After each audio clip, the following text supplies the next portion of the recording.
Ustadz. Iya. Itu Bang Komeng paling hafal. Bang Komeng paling hafal. Coba dong. Paling hafal. Dia matiin mulut gua aja. Tanya dong Ustadz. Ustadz bertanya.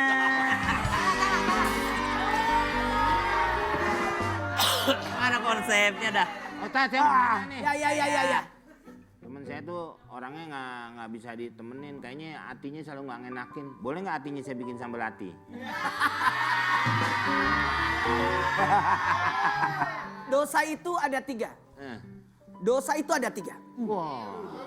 Ada dosa yang namanya yang Allah ampuni. Allah yang kedua, dosa yang tidak diampuni oleh Allah. Yang ketiga adalah dosa yang tidak dibiarkan oleh Allah. Dosa yang tidak diampuni oleh Allah dosa syirik, dosa besar dan sebagainya. Tapi ada dosa yang diampuni, dosa biasa yang bisa terhapus lewat salat dan puasa kita. Tapi ada satu dosa yang tidak dibiarkan oleh Allah, yakni dosa kepada sesama manusia. Jangan pernah menyakiti hati saudara, sahabat. Kenapa? Karena itu sangat susah tobatnya, karena harus minta maaf, minta ridhonya. Ngerti, Rapi? Ngerti. Pak Ustadz, kalau hukumnya ambil wudhu di dispenser itu gimana Pak Ustadz?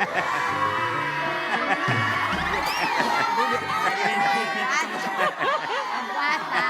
Subhanallah. Jadi kalau ada ayatnya begini. Nggak ada ini. Laki lo rawat kayak bini lo rawat. Ya, rawat. Bikin malu aja. Kan nanya. أعوذ بالله من الشيطان الرجيم يا أيها الذين آمنوا إذا قمتم إلى الصلاة فاغسلوا وجوهكم وأيديكم إلى المرافق وامسحوا برؤوسكم وأرجلكم إلى الكعبين. Wudhu itu cuma ada 6 gitu. Ada wajah, kemudian tangan sampai siku, kemudian kepala dan juga kaki sampai mata kaki. Kemudian niat dan tertib gitu. Subhanallah. Jadi kalau dikatakan cuma segelas air itu udah cukup banget buat berwudhu sebenarnya. Orang berwudhu jangankan di dispenser, pakai sprayer tuh udah sah sebenarnya. Oh, Masya Allah. Ya udah kalau gitu Ngerti. kita, aduh, heboh. Saya bangun, senderannya lemes. ya Allah. Kita mau nyiapin dulu buat berbuka ya, gitu. Pak Ustadz ya, izinnya. Mau berobat. Apa-apa berarti ya? Ambil wudhu di dispenser. Sebentar ya, ngobrol-ngobrol aja dulu ntar saya siapin berbuka soalnya. Ya. Torik juga mau nanya nih Pak Ustadz. Silakan Torik. Pak Ustadz, aku sedih kemarin habis bagi-bagi rezeki ke warga kampung. Terus Enggak. ada lagi. pengen bikin konten yang menginspirasi gitu Ustadz. Tapi katanya malah dihujat pamer. Atau jadi ya pamer amalan baik lah ibaratnya kalau Bagaimana tuh Pak Ustadz? Padahal mau bikin konten niatnya buat Gini. kebaikan. Innamal a'malu binniyat, segala sesuatu tergantung dari niatnya. Kalau kita memicu dari kata-kata orang, maka kita tidak akan mungkin bisa berbuat baik. Jadi lakukan saja kebaikan itu. Persoalan konten dan sebagainya, justru ini jadi syiar, inspirasi buat orang. Berapa orang yang lihat dan berapa yang niru akan kebaikan kita, kita dapat pahala. Jadi bisa jadi jadiah juga, sehingga kita mendapatkan kemuliaan. Terserah mau ngomong apa, justru dengan kita memperlihatkan untuk apa? Supaya orang tidak buruk sangka terhadap kita, untuk menghindari fitnah. Jangan sampai orang mengira kita orang pelit, ternyata kita sudah bisa berbagi. Bener, saya kalau gitu mau cari istri saya. Mau buat konten, saya mau buat konten. Saya buat konten. Sayang, ayo bikin konten nih. Sayang, bikin konten sayang. Nah, musik stop. Aku sekarang mau ngajarin ya sebagai tetangga yang baik. Aku memang julid tapi aku juga tetangga yang baik. Iya. Aku mau ngajarin Pak RT sama Ibu ya untuk bisa cengkok dangdut yang enak. Mau dong. Kemarin waktu acara 17-annya nggak ada yang nyanyi. Ada yang nyanyi? Pada tidur semua. Kenapa? Yang ada penyanyinya. Kan ya. Pak Julid nggak ada waktu itu. Gak ada ya Pak Julid ya? Oke sekarang aku ajarin kata-katanya memandangmu. Memandangmu. Dengar ya. Coba memandangmu musik. Memandangmu.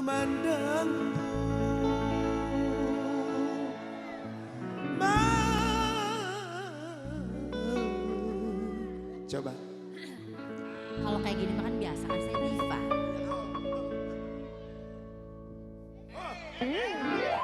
Memandang.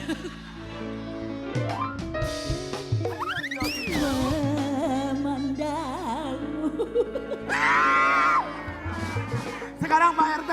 Ayo Pak RT. Ayo Pak RT.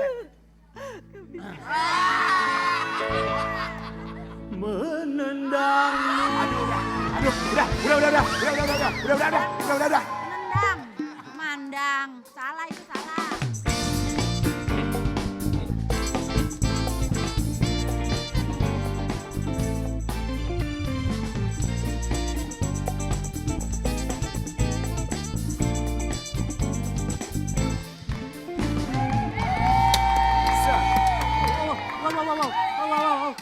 Oh, coba.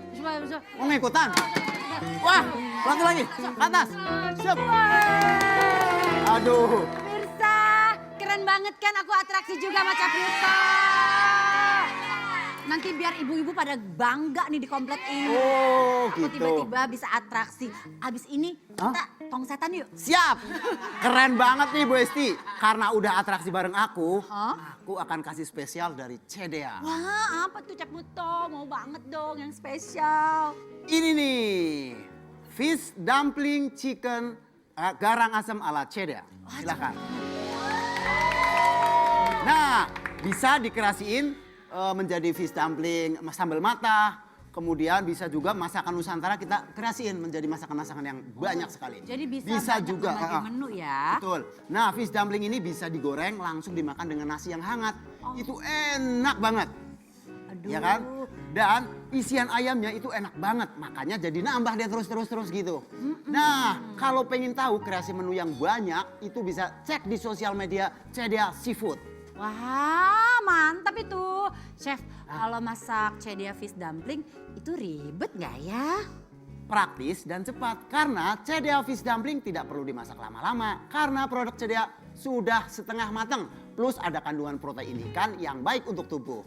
Bu Hesti harus masak buat buka puasa dan sahur. Iya, karena kan lebih mudah ya. Pasti Betul. keluarga di rumah pasti suka. Ya betul. Aku juga pasti happy ntar makannya. Pokoknya siap deh Chef. Abis ini aku mau beli CDA fish dumpling chicken dan cheese di minimarket dekat rumah. Ya, yang banyak ya Bu belanjanya.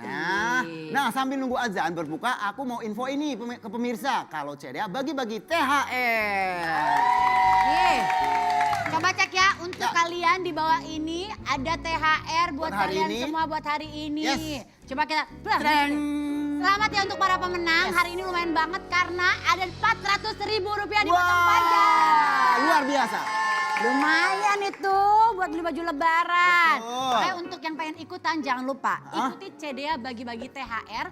Untuk tahu caranya bisa cek Instagram @transtv_corp atau Instagram dan TikTok @CDA Seafood. CDA bagi-bagi THR sampai tanggal 26 Maret 2024. Enjoy delicious CDA fish dumpling. CDA, ikan olahan bermutu. Sedap, enak dan praktis. Bernutrisi sehat pilihan kita. Rasanya menggugah selera, masaknya cepat, mudah disajikan. CDA hidangan praktis dari ikan olahan bermutu. Ustaz, kalau nangis di bulan puasa itu bisa membatalkan enggak sih? Ustadz kalau nangis di bulan puasa batal gak sih? Soalnya baksonya tadi pedas banget. Kapan mau batal? Jadi gini, ada hal-hal yang kecil yang kita anggap remeh ternyata itu bisa membatalkan puasa. Nangis apakah membatalkan puasa? Sebenarnya nangis itu aman-aman saja. Tapi aksi setelah nangisnya itu. Apakah air matanya jatuh sampai masuk ke mulut?